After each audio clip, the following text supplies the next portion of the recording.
और hello everybody, welcome to the next lecture. तो guys, इस लेक्चर में हम पैंडास लाइब्रेरी के व्हाट, व्हाई एंड हाउ के बारे में जानेंगे। अब क्योंकि गाइस ये जो हमारा पूरा कोर्स है ये हाउ के बारे में ही है, तो उस पर तो हम काफी एलाबोरेटिवली बात करेंगे ही। तो पहले हम यही जान लेते हैं कि what is pandas library and why pandas library. Okay, तो गाइस पैंडास लाइब्रेरी जो है वो एक पॉपुलर ओपन सोर्स लाइब्रेरी है जो कि पाइथन प्रोग्रामिंग लैंग्वेज के ऊपर बनी हुई है। तो आप मेरे से पूछेंगे सर इसका क्या मतलब हुआ कि ये लाइब्रेरी पाइथन प्रोग्रामिंग लैंग्वेज के ऊपर बनी हुई है। तो वेल, इसका मतलब ये है कि ये लाइब्रेरी पाइथन प्रोग्रामिंग लैंग्वेज के साथ बहुत ही आसानी से इंटीग्रेट हो जाती है, जनरल हो जाती है।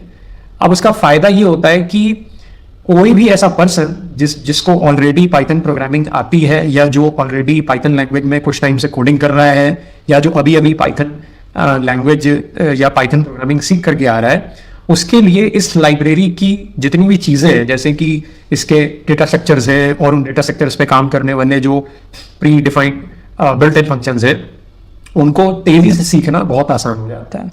तो इसका मतलब ये है गाइस कि किसी भी ऐसे पर्सन के लिए जो पाइथन प्रोग्रामिंग लैंग्वेज या तो सीख करके आ रहा है या पाइथन प्रोग्रामिंग पे कोडिंग करके आ रहा है, उसके लिए इस लाइब्रेरी को सीखने का जो लर्निंग कर्व है वो बिल्कुल भी स्टीप नहीं है। बहुत ही क्विकली, बहुत ही जल्दी और बहुत ही कंफर्टेबली आप इस लाइब्रेरी पे काम करना स्टार्ट कर सकते हैं along with your Python programming. Okay, अब गाइस ये लाइब्रेरी जो है ये डेटा मैनिपुलेशन और एनालिसिस करने के लिए यूज होती है।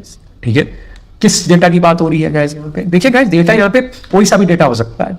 किसी कंपनी का डेटा हो सकता है, जैसे कि उसकी सेल्स का डाटा हो सकता है कि उसने कितना प्रॉफिट किया, कितना लॉस किया, उसने इस साल अपने कौन सा प्रोडक्ट सबसे ज्यादा सेल किया, ओके, उससे कितना प्रॉफिट हुआ, कितना लॉस हुआ।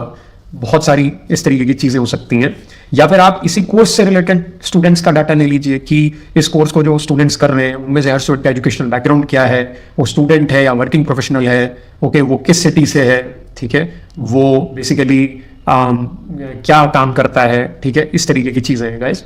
और देखिए, आप इस लाइब्रेरी का इस्तेमाल उस डेटा के मैनिपुलेशन और एनालिसिस में तभी कर सकते हो जब वो डाटा एक स्ट्रक्चर्ड फॉर्म में हो।